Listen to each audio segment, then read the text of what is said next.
Ladies and gentlemen, and remember, basically, I will go straight away to, the introduction part. And now we have the handout.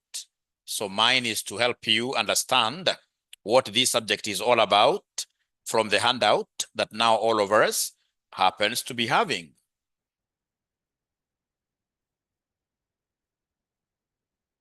Yeah. There is a handout that you now have called Advanced Management Accounting. So I hereby share my screen.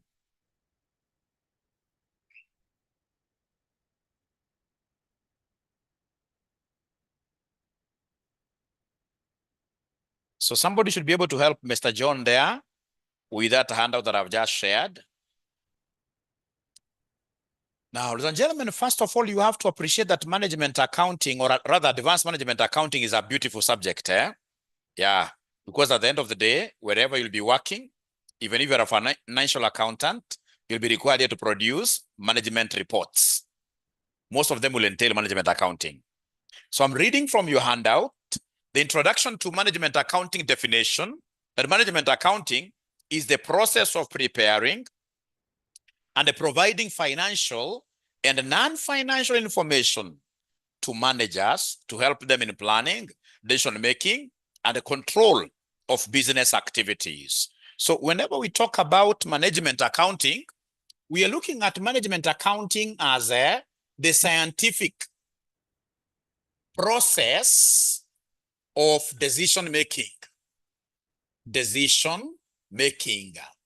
That science that we use to make optimal decisions is what we are calling management accounting. So accounting for managers. Remember, as I was telling you the other day, most managers outside here may not be having the requisite skills to even run their businesses. At times you get a manager who simply became a director, courtesy of his investment. So somebody who never even finished high school, but now they have money, 10 million US dollars. They've been able, in this case here, to start a big bank. Yeah. And then they find themselves, in this case here, in management as directors. So then not a problem. That is not a problem. The issue is, do they have advisors? It's important for you to have advisors. And one of those advisors you will need is what we call a management accountant. So the management accountant, ladies and gentlemen, then will be able to provide, accountant here will be able to provide what here? Schedules that managers will be using to make informed or rational decisions. Now, ladies and gentlemen, please listen and listen to me very well. You see, financial accounting, we only look at what we call quantitative data. Yeah, where in this case, like we said yesterday, that financial accounting thinks as a subject, quote unquote, that money is everything in life. So they measure performance of their entities in terms of profits, right? Money. Management accounting is broader. It will use the quantitative information, and at the same time, it has what we call qualitative information. So it looks at those unquantifiable factors. Management accounting for purposes of business sustainability, that is longevity. Yeah, we'll be looking at qualitative information as well. Qualitative information. So qualitative information is that information that you can't quantify in monetary terms, but it is very important for your business to move forward, to even become better and better. That is why at this advanced management accounting level, we don't just study the normal management accounting. We study what we call strategic management accounting, which now talks about how do we make these businesses sustainable in a way that they will be able to outlive even the owners. It's by looking at the qualitative factors. The fact, ladies and gentlemen, that you made huge profits last year doesn't mean that you're going to be there in the long term. Long-termism needs you to fuse Whatever finances you have with these qualitative factors like which ones here, like customer satisfaction. You see, customer satisfaction is something that you may think is not really money oriented. So that when you have, for example, meetings where you call your customers even for lunch, you count that as a loss. No, it's important for you to ensure that your customers are getting right quality, prompt services, and even at times you must call in them to attend this dinner and whatever. Let your customers be happy, because that is what here is a strategy. And that now introduces us to what we call strategic.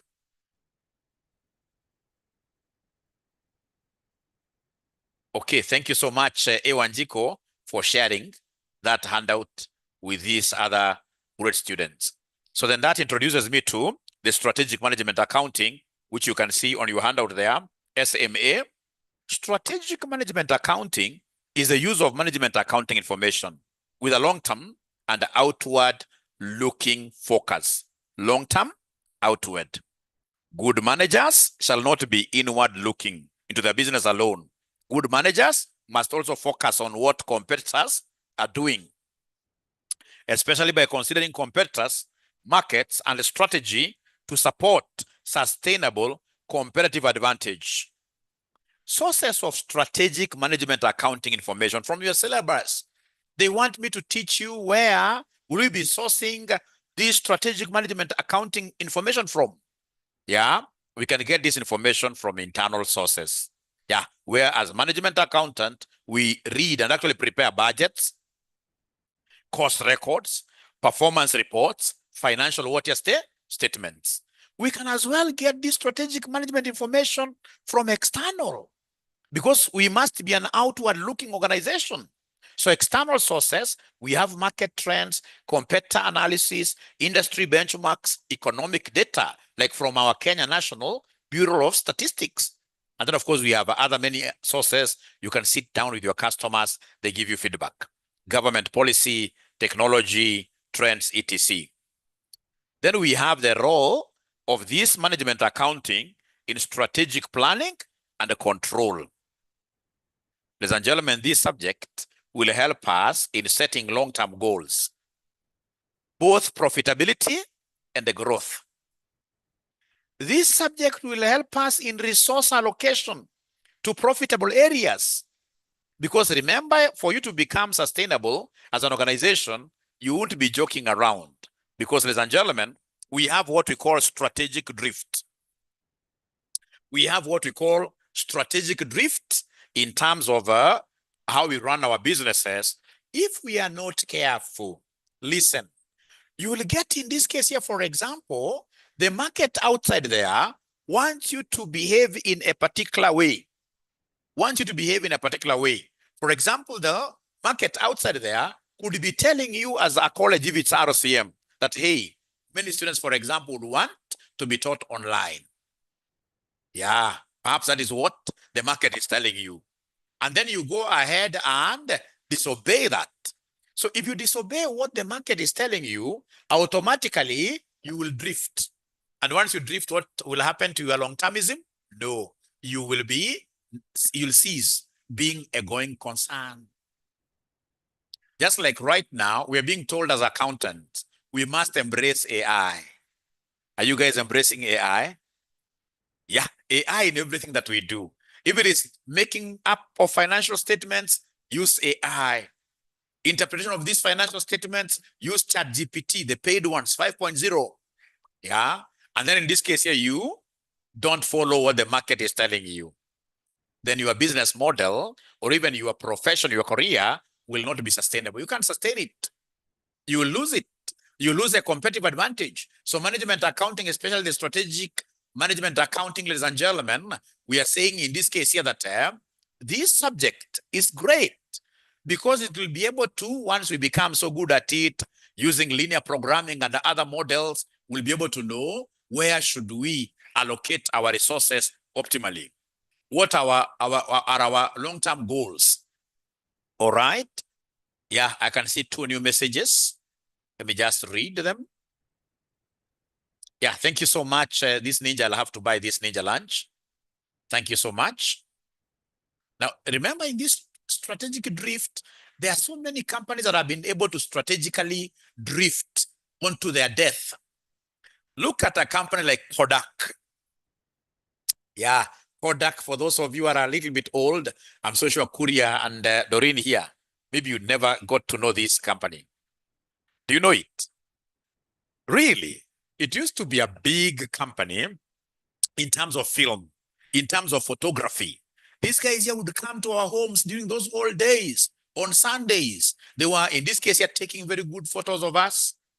And then they'll tell you that we will bring this photo back after 2 weeks, because they used to talk about wash.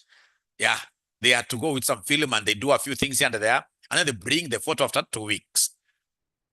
Now, ladies and gentlemen, the dynamics changed. We had Samsungs and these other big telephone companies, mobile telephone companies, bringing the digital camera.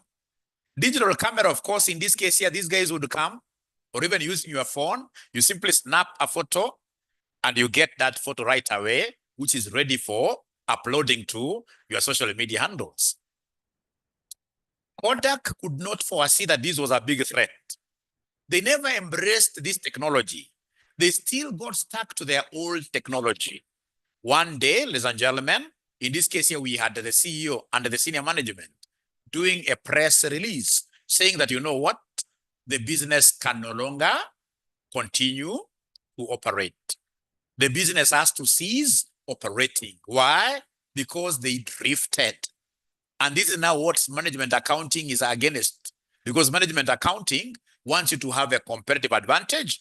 And for you to have a competitive advantage, then you must always think about what the market wants, what the economy is saying, what in this case your competitors are doing. You must be able to reach that level that we call the blue ocean. Yeah, this is very, very important, very, very common in management accounting. Blue ocean strategy. Blue ocean strategy. Remember, we have the red side of the ocean. So for those of you who have ever seen an ocean like Indian Ocean, just in Mombasa here, yeah, there is this quite shallow end of the ocean, which is quite dirty. Yeah, lots of sand. What we call in this case here, the red. So that red in terms of business, ladies and gentlemen, is basically blood. Blood coming out of water, companies that are not able to compete, which are being killed every day, because business is war. And that is why we need to understand management accounting, because management accounting is about sustainability. It's all about innovation. It's all about, in this case here, making your customers happy, looking for new customers. All right. So according to management accounting, for you to sustainably, be there in future and keep on even growing, you need to be in the blue ocean, deep end. At the deep end there are no sharks. At the deep end there are no competitors. It is that zone of zero competition. And that is why if you look at, for example, companies that made huge profits during COVID-19. Yeah, COVID-19. Most of us who really benefited, like myself, I don't shy away. COVID-19, of course, created some of us. Like RCM used to be a very, very small college. Yeah, of course, we used to have 3 branches. Like now we have 2 branches, of course, yeah. Used to be in terms of infrastructure, big. But in terms of student population, almost 0. We used to barely survive. We could even struggle to pay rent. But COVID hit. Actually, I thought I'd died. Yeah. I even remember I went to my home area, stayed there for about 3 months, until a young man called Mohammed, a friend of mine, told me that, Mwalimu, we have to do these exams. And there is something called Zoom. I'd never heard of Zoom before. This is the guy who introduced me to Zoom. And then I started inviting students like that. 40 minutes, the class was over. Yeah. Then we knew that there is what we call paid. I started now using camera. Slowly now here we are. We have about 4,000 students who are spread across. And for you to know that this online thing is a serious thing, I can see we are a good number. I would want you to comment there and tell me, which county are you coming from? Kuria, you come from which county? Nairobi County. No, but there is a home county. Machakos, how about you? Siaya. Wow, great. How about these online ninjas? You can see we have Kwale, Homa Bay, Kitui, Nakuru County. Yeah, Nandi. Wow. Thank you so much, Maslin. Yes, Bomet, I can see Eldoret, Meru. You can see this is now how powerful this thing is. This is how powerful it is. So we must always think about what here. I mean, it doesn't matter. So long as you are able to innovate very, very well, you can never, ever go wrong. Look at a company like Safaricom. I remember there is a time, ladies and gentlemen, and I have to give you these stories because AMA has very practical case questions, theory questions. You must understand this very well. So there is a time when the right Honorable Amolo Odinga came and told his followers to resist Safaricom and to resist other companies like Brookside. And you know, Amolo Odinga has really a big following. Brookside was so seriously affected with that directive, seriously affected. Safaricom, on the very same year, their revenue grew. Their revenue went up. Look at Starlink on the data connections. Starlink came and in this case, he told people now, at the end of the day, Safaricom will, see quite dust in this competition. It never so. Most of us are drifting back to Safaricom. Why? It's because already Safaricom is at the blue ocean level. It's right deep in the oceans there. There is no competitor who can really come and match, simply because they're applying what we call strategic management accounting. They have been able to innovate. They have been able to come up with new products. All right. So in this case, like now, M-Pesa is phenomenal. Go to South Africa, people really respect M-Pesa. All right. So it will be very, very hard for them to be dethroned. So remember, during the Right Honorable Amolo Odinga's time, how do you tell people to resist Safaricom? You resist Safaricom and yet they have the best data. Yeah, people would switch off their phones like for 2 hours. But after some time, you'd want to see whether there is a friend who has sent you M-Pesa. So that is the kind of management accounting that I would want you to start looking at. A subject that will make us, in this case here, think out of the box, think widely. Like I have a company which I always keep on talking about. I know it makes bad products, but in terms of innovation, these guys must be having very good innovators. This company is known as EABL. I remember in 2011, they hired our organization to go and do for them what we call agronomics.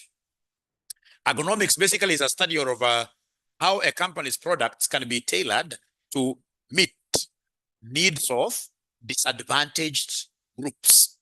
Like if you do some product innovation, and then you are able to satisfy, say, disabled persons, then automatically, in terms of agronometry, we'll say that you are doing very, very well. So at this year, 2011, EABL wanted to know why women don't drink their products. And out of that survey, they were able to get very good insights that brought up development of new products. So of course, they had our firm to do this research, and we were going, in this case here, to some of these hotels outside here. Yeah. Whenever you got a lady who was drinking even water and who was interested in our research survey, we're asking them a simple question. Why are you not drinking Tusker? Why are you not drinking Guinness? And these ladies were very forthright with us. They told us, some of them, that we tried those products some times back. And the taste, no, it was very, very bitter. That is why since 2012, they started making their sweet beers, targeting ladies. Yeah, is anybody who has, or rather, who knows any beer which is sweet? I know you don't drink, but of course from advertisements. Anybody who could be knowing of a sweet beer? Anybody who could be knowing of a sweet beer? Don't fear Mwalimu. From advertisements. Sweet beer from advertisements.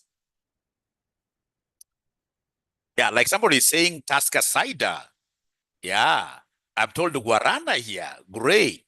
But now, interestingly, and this is the importance of innovation, a company that innovates a lot. Interestingly, when these sweet beers were produced, and then we went to do a post-implementation survey, we realized that there were more men who are drinking these sweet beers than women.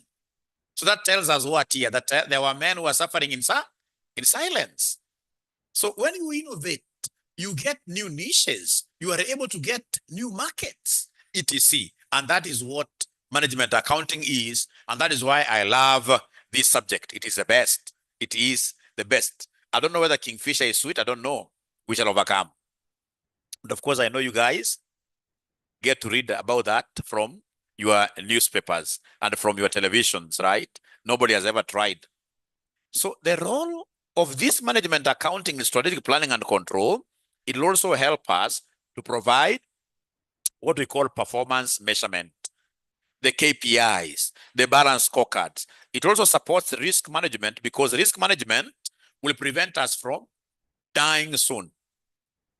This subject wants us to think about long term. So anything that is risky, we need to study risks and know how to mitigate and how to, of course, manage them for the company to survive like COVID-19 is a risk. Yeah. So then governance and the control of information. Ladies and gentlemen, this subject of ours. Yeah. Because, it's not like financial accounting, which will be doing financial statements at the end of the year. This subject of ours ensures that whatever information we have will be accurate, reliable, and we shall be able to get this information on time. On time. I hope you're able to see your handouts, eh? Yeah, please, let's go there to 1.3. It's written 1.3. Yeah, so in terms of corporate governance, remember corporate governance, ladies and gentlemen, we need data to be able to make information, or rather to be able to make decisions. So management accounting will ensure that you get accurate, reliable information and promptly.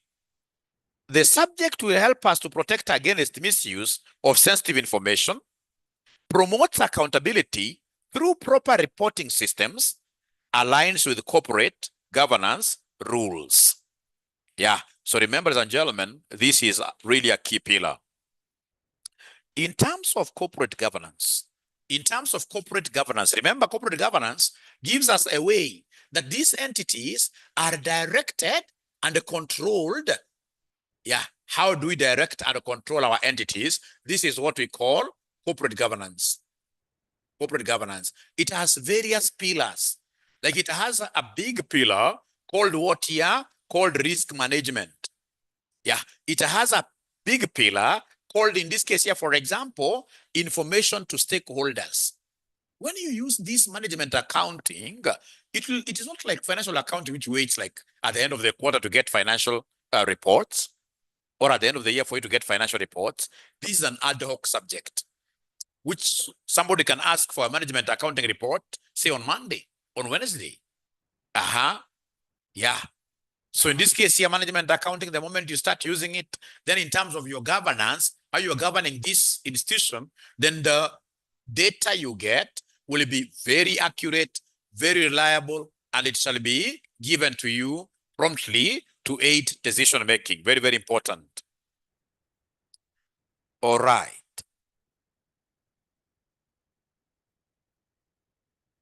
All right. So alliance with corporate governance. So scope and limitations of management accounting. We start with the scope. So this subject will help us in costing, budgeting, variance analysis. For strategic decision support, management accounting will help us here to do pricing, make or buy investment appraisals, etc. Performance measurement and control. We shall be able to see how do we measure performance of our workers. Limitation is of course based on lots of estimates and assumptions, can be time consuming and costly, relies heavily on quality of input data. If input data is really bad, then it's a GIGO, garbage in, garbage out. May not capture qualitative factors effectively. As much as, ladies and gentlemen, we are saying that this subject will be looking at qualitative factors, but you see, you can't be able to quantify qualitative factors perfectly. No. There will be a lot of what you estimate, estimations like what they're telling us there. How do you come and tell us that our employees have a morale of up to 60%? No, it's not possible. It's not possible.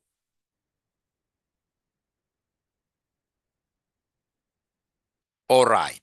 Then we have what we call ethical standards for management accountants, which will be the last thing under chapter number 1. Ethical standards for management accountants, I read them. Number one, all management accountants will be required to exercise integrity. Under integrity, they'll be required to be honest and straightforward. They must be objective in whatever that they do. You guys must be objective. Remember, objectivity stands for independence.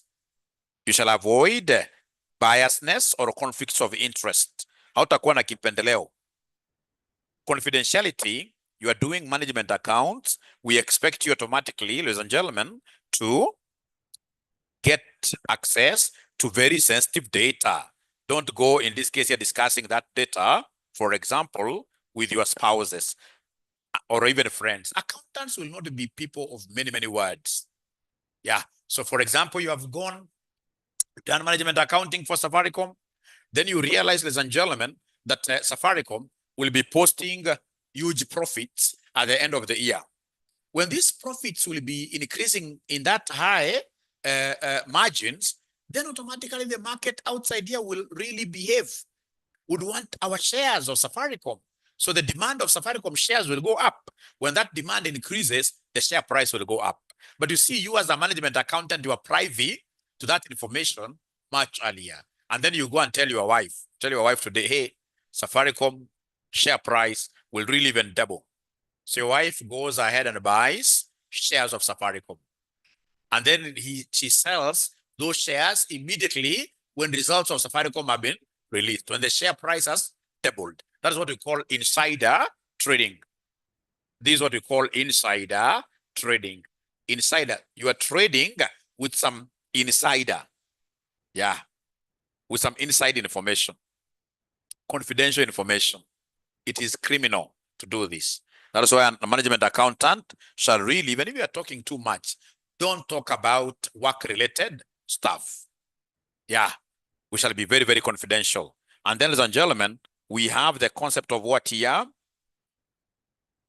We have the concept of, professional behavior. Professional behavior, you shall follow laws and avoid discrediting ISPAC, the profession. So remember, professional behavior is not only about like you as an accountant stealing even money. It also encompasses the qualitative aspects. How do you carry yourself outside here?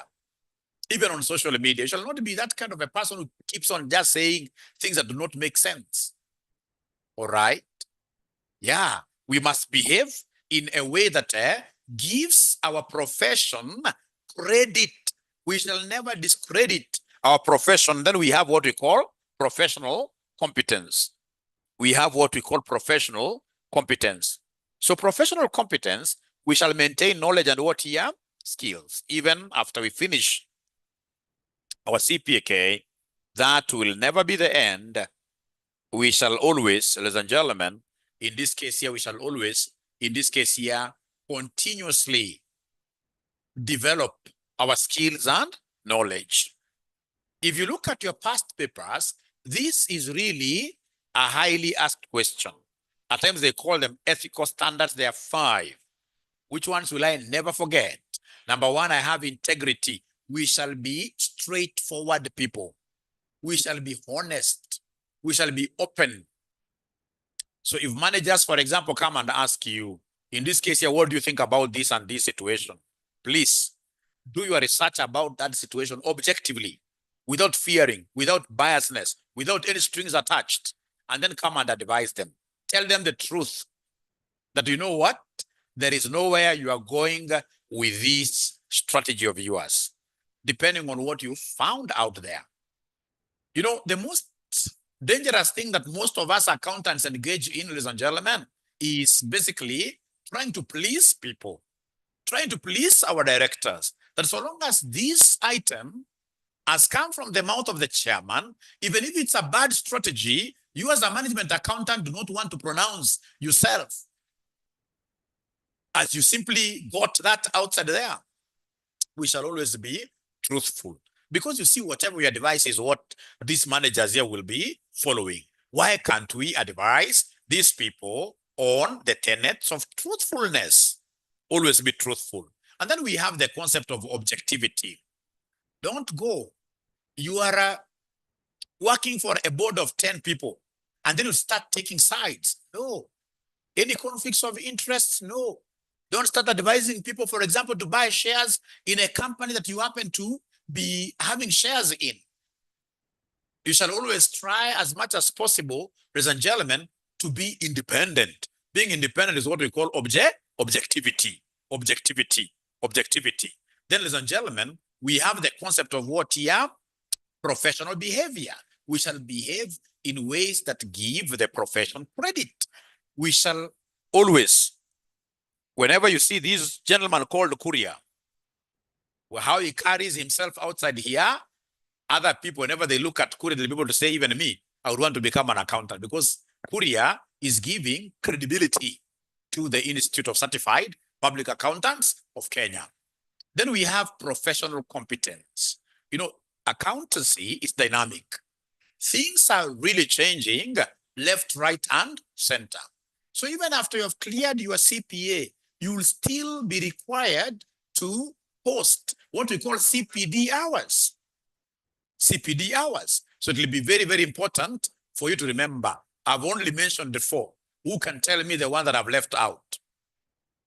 I've mentioned the 4. One ethical standard that I left out.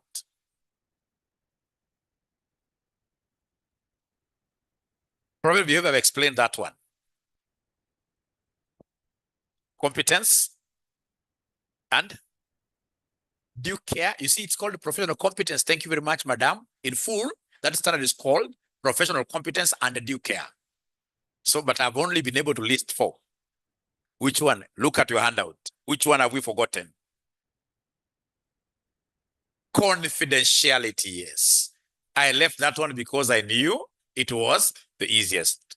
We shall never disclose information that we come across without the client's authority. Is that okay? So then let's look at a few questions from our past paper.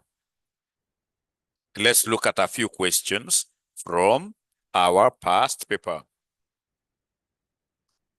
So past paper practice questions, May 2025, question number 5A. Yeah. So this was about a strategy in terms of using business data analytics. Yeah. So in this case here, they wanted us to describe, this was last semester, describe the following types of business data analytics as used in strategic management accounting. We have number 1, pricing analytics. And then we have here forecasting analytics. So the first thing that I would want you to do for me, ladies and gentlemen, is to define big data for me. So if you can go to your AI or to your Google, tell me what is big data. Big data. Let's start from there. What is big data? Even you guys are searching. I hope you have access to our Wi-Fi. I hope you have access to our Wi-Fi, or we shall overcome. We shall overcome, eh? We shall overcome. So in this case here, what is big data? Big data. I would want to read this from you, especially on the pretext of the 5 V's. The 5 V's of big data. The 5 V's of big data. Because as a management accountant, for longevity of an organization, sustainability of an organization, you'll be required to work with data analytics. Yeah, we do big data. And so you must first of all understand what big data is. Courier, I'm so serious. I expect to get an answer from you. Yeah, you must go and Google. Doreen, you must go and Google. I expect to get an answer from you. Also, the online guys, I must get an answer. Power BI, no, Cecilia, thanks for trying, but we have what we call big data. Just Google there. Yeah, you can use Power BI, of course, to analyze. So, yeah, thank you so much, Rosa. This is extremely large and a complex set of data, extremely large. You can imagine, for example, like breweries, how much of data do they harvest every day?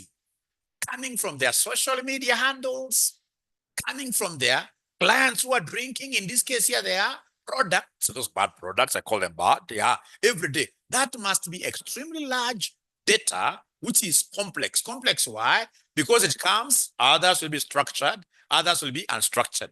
So you can imagine just somebody who comes, in this case here, to your Facebook, and then they draw something like, you know, this is now unstructured.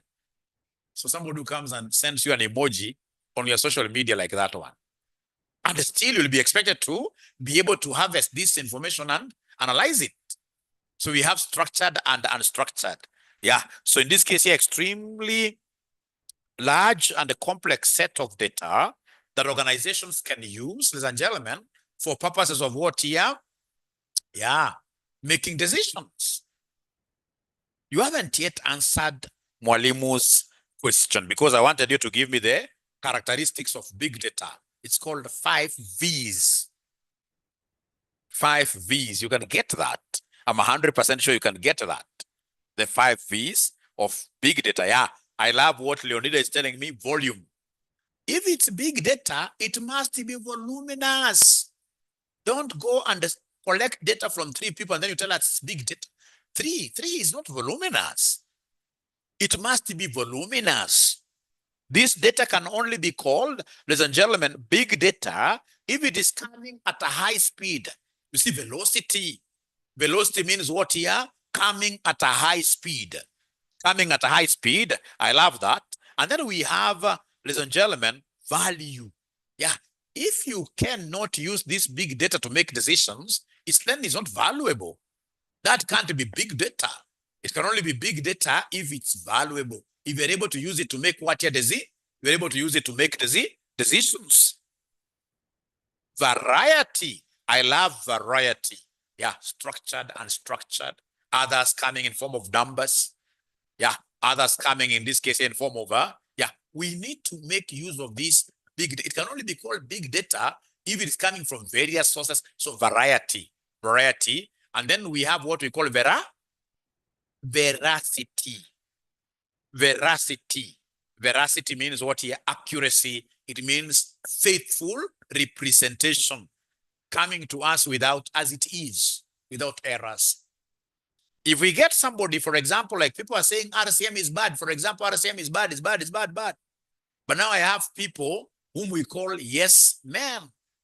So they go and rub all that bad statements being given to RCM, and then they only leave good information. Then that is not veracity.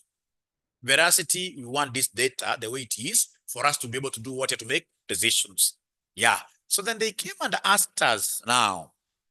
Yeah, velocity is all about, I hope you guys have been able to take your own notes. There are 5 V's. What have we said about velocity? From even physics? Speed. High speed, yeah. Veracity is about accuracy, right? Value, being useful in decision making. Value, being useful in decision making. Then we have voluminous, large quantity. Voluminous, large quantity. I've forgotten one. I always like leaving one out. To see whether you are following. Variety, yes. Different types. So, ladies and gentlemen, up to there, are we really together? Are we together about this big data? The online ninjas today, they're not talking to me a lot. The online ninjas are not talking to me a lot. So thank you very much. So, ladies and gentlemen, look at now what they asked us. You know, these examiners at times, they're very, very tricky, but we should be able to catch them. We are catching them. Yeah. Describe the following types of business data analytics as used in strategic management accounting. Yeah. Pricing analytics. Then number 2, forecasting analytics. Now, under pricing analytics, even if you have not been taught by anybody, you have not been to anybody's school, you'll be able to answer something to do with this. So under pricing analytics, how do we normally set our selling price? We normally take the cost and the profit. Yeah. So you look at how much has this particular product cost us? How much has this product cost us? So we have here cost. Yeah. Then we have in this case here profit. To get in this case here what here. So then when you hear about pricing analytics, if I'm the one using this big data, in terms of pricing analytics, I will get various costs. Yeah. Costs items that are incurred to produce this product. So this cost, of course, I will not look at this year's cost alone. I will look at, ladies and gentlemen, many past years cost items. Yeah, and the moment I look at, for example, this raw material needed to make this final product. 3 years ago, it was going for 10 bob. This year, it's going for 15 bob. You see, I can use what we call extrapolation. I'll be able to use this information even to forecast. So in terms of pricing, I'll be able to consider costs which have been incurred, and then I'll be able to look at the profit margins, which of course are not cast on stones. I will still have to do adjustments to ensure that I fit within what I intend to achieve. Because it's not about just coming from anywhere. You say it has cost me 1,000, I must get 20% profit, so I'm charging a price of 1,200. What if your price is double what your competitors are charging? So you have to be very, very careful, first of all, by looking at cost information. I must be very precise with the cost analysis, with profitability analysis. I must think outside the box. Because I'm a management accountant, I must go and ask competitors, how much are you charging, before I arrive at what we call an optimal selling price. Before I arrive at an optimal selling price. So, and I've given you an answer there. So in terms of pricing analytics, use of data to set or adjust product prices based on costs, customer demand, competitor analysis, and market conditions. It helps businesses find the best price that maximizes profitability, competitiveness, and the customer value. So example, supermarket analyzing the sales data to adjust prices of fast-moving items. Look at forecasting analytics. So under forecasting analytics, ladies and gentlemen, we shall use, like I was trying to explain, previous year's data, historical data, trends, and statistical models to predict future outcomes, such as sales, costs, or cash flows. Once in this case here, then we have been able to put this historical data, we have been able to get the trends, we've been able to get, like, give it a statistical model like SPSS. We are able to predict future outcomes. What do we expect to sell? Forecasting supports strategic planning, budgeting and resource allocation. Example, an airline predicting passenger demand to plan ticket prices and the flight schedules. So with your permission, I'll be able straight away to go to August 2024, question number 4. One of the roles of management accounting is to provide information that is useful for managers of an organization or various departments in decision making. In line with this statement, explain 3 types of accounting information a management accountant could communicate to a human resource manager. I mean, put yourself in the shoes of this management accountant. An HR manager has come to your doorstep and she wants some information from you.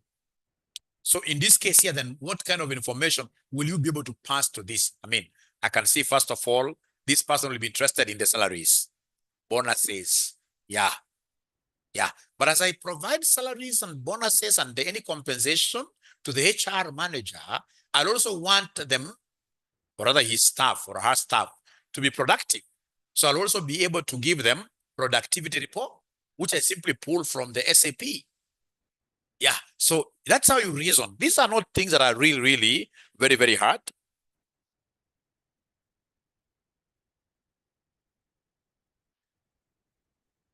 So answer, a management accountant can provide the following information to support HR decisions. Number 1, labor cost information, details on wages, salaries, overtime, benefits. You can see number 2, labor productivity reports, data on output per employee, absenteeism and efficiency. Then number 3, we have budget and forecast information. It's good you come and budget. Tell these people, I mean, employees should be able to know that this is how we are growing. We don't want to lose our employees in the future. So we expect the salary budget to be like this moving forward. So budgeting and forecasting estimates of future staffing costs, recruitment, etc. Employee benefits and incentive cost, etc. Already you have gotten a few basic points that now you can go and run away with. Look at April 2024, question number 3.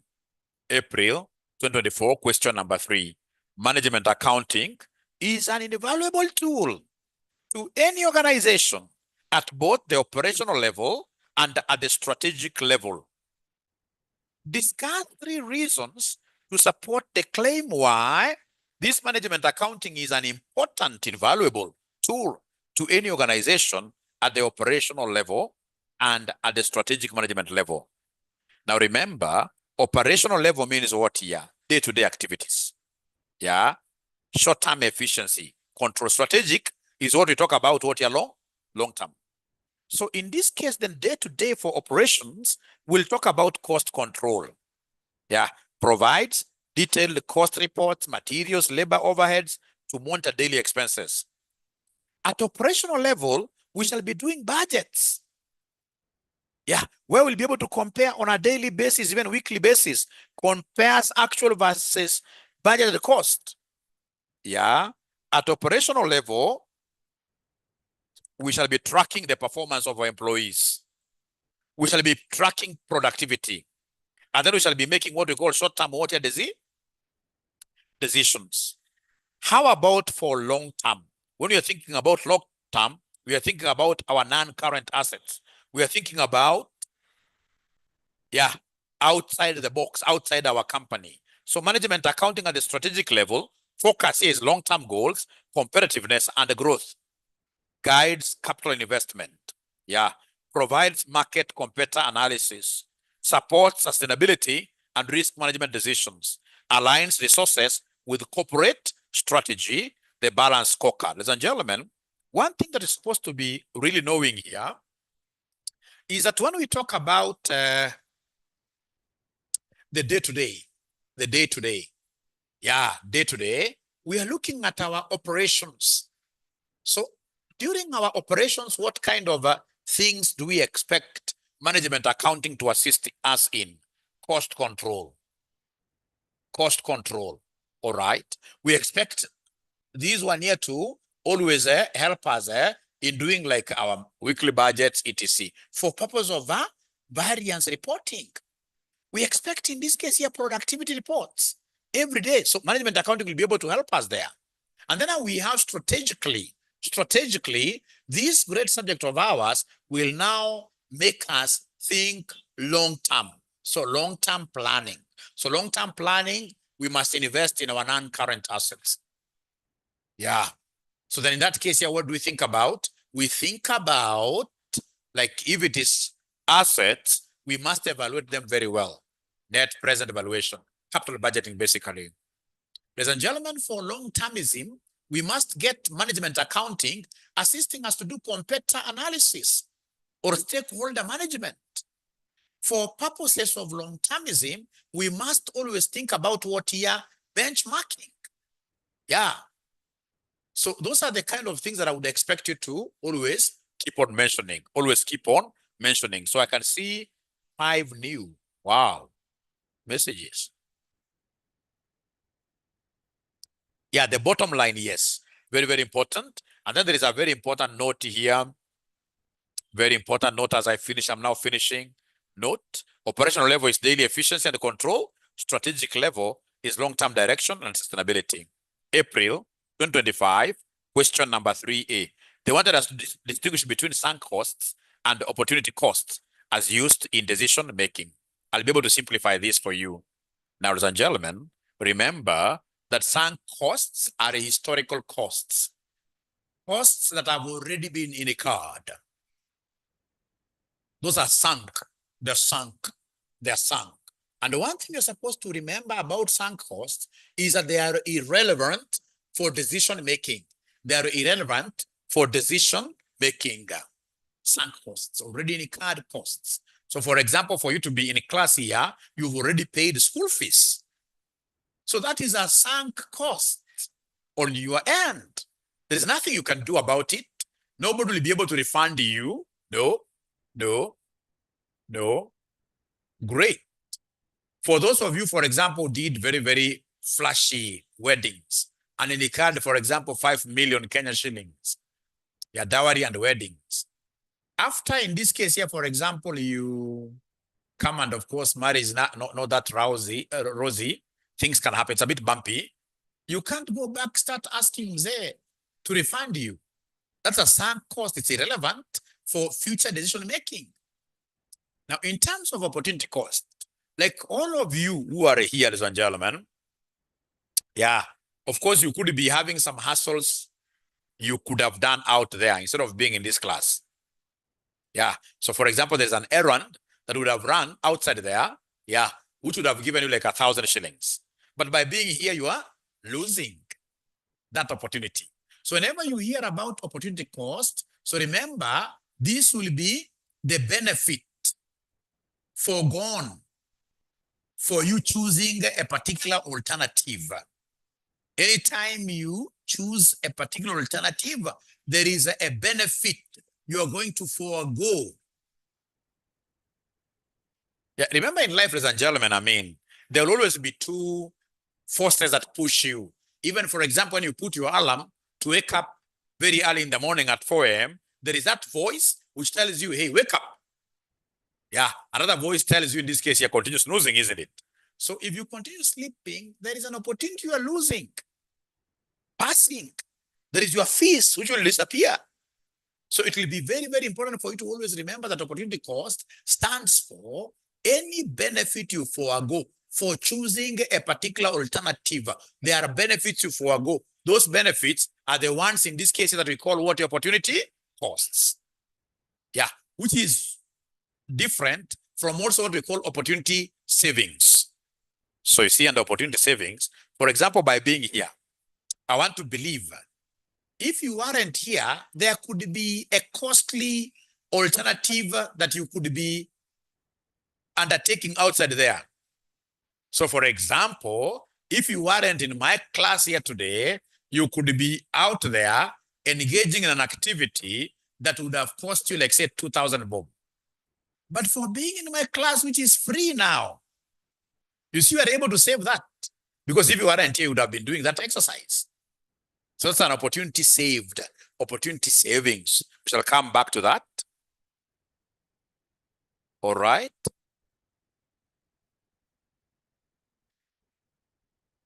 So we have a few definitions which are coming from management accounting, the basic one, which is very, very important for me to just summarize for you, because you'll always get questions from here. Now, here I will not even need to make any reference. It's about costing terms and the concepts. This is a paper I've taught severally. Yeah, I can easily summarize most of those things in a minute, and then we'll be able to simply appreciate. So, like, when we talk of, first of all, costing terms, what is a cost? A cost in this case here is the monetary sacrifice that you make to be able to provide a product or a service.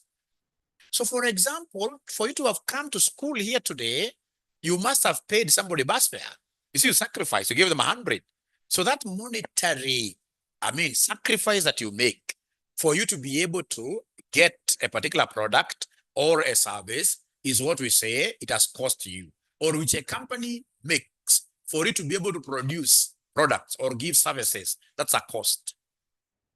Now, we have various types of costs. But first of all, it will be very important for you to know what we call behavioral cost classification. Behavioral cost classification. So under here, we have got 4 types of costs.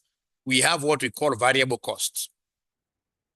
So under variable costs, ladies and gentlemen, what do we have? Like this quantity. Then we have costs. We have VC, our variable cost. So you can see variable costs are those costs that increase as quantity increases. That's how they behave. They increase as quantity increases. So if you're writing your small notes because you don't have these ones there, they increase as quantity increases. As quantity increases, they increase as quantity increases. Yeah. That's number one. Then number two, we have what we call fixed costs. These are funny costs.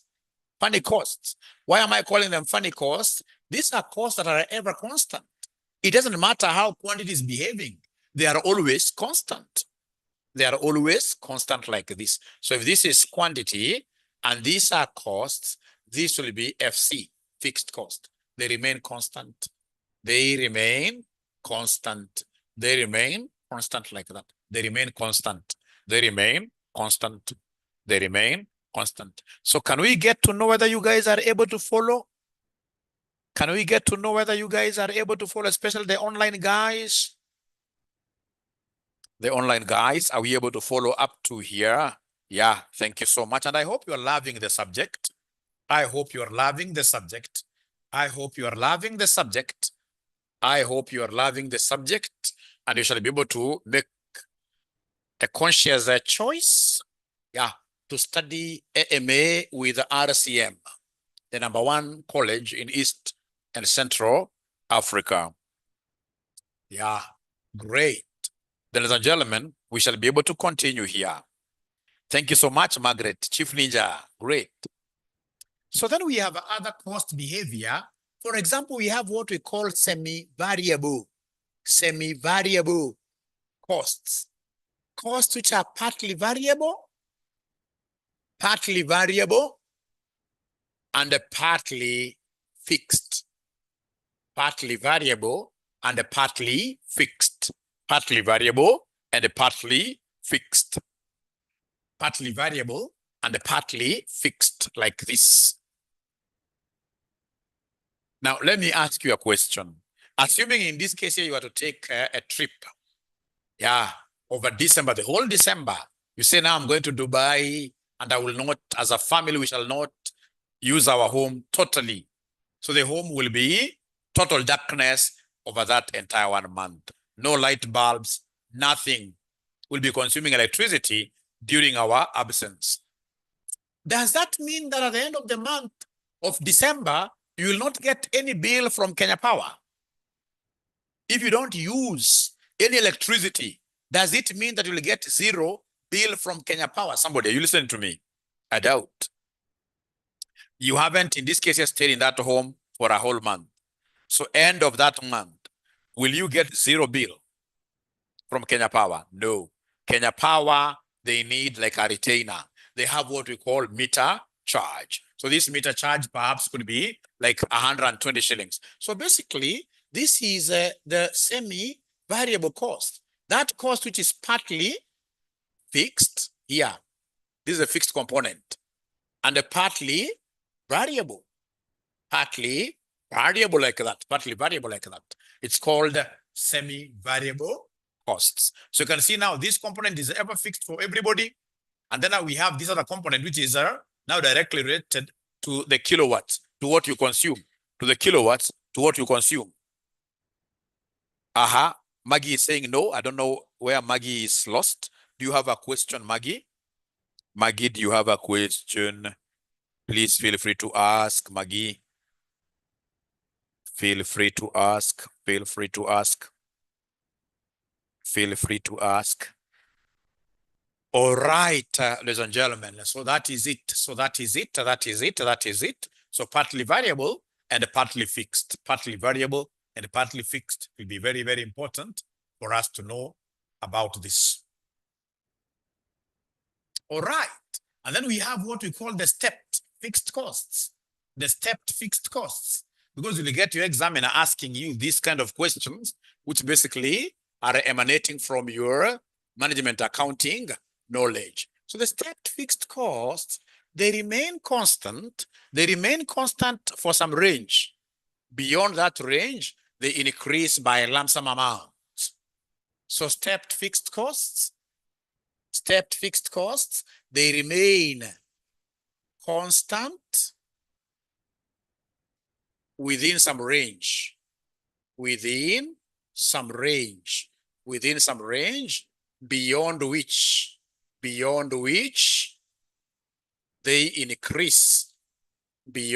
they increase, in lump sums, beyond which they increase in lump sums. So they remain constant within some range beyond which they increase in lump sums, beyond which they increase in lump sum amounts, in lump sum amounts. A good example will be rent. When we tell our landlord that so long as we have, in this case here, 10 students, we shall be paying you a constant amount of 8,000. Beyond 10 students, we'll want extra room. So he gives us a room, for example, and he charges us 10. So we start paying him 18, again, constant up to some. So whenever we talk of stepped fixed cost, these are those costs that remain constant within some range. Beyond that range, they increase in a lump sum amount. So, ladies and gentlemen, I think we should be able to stop there.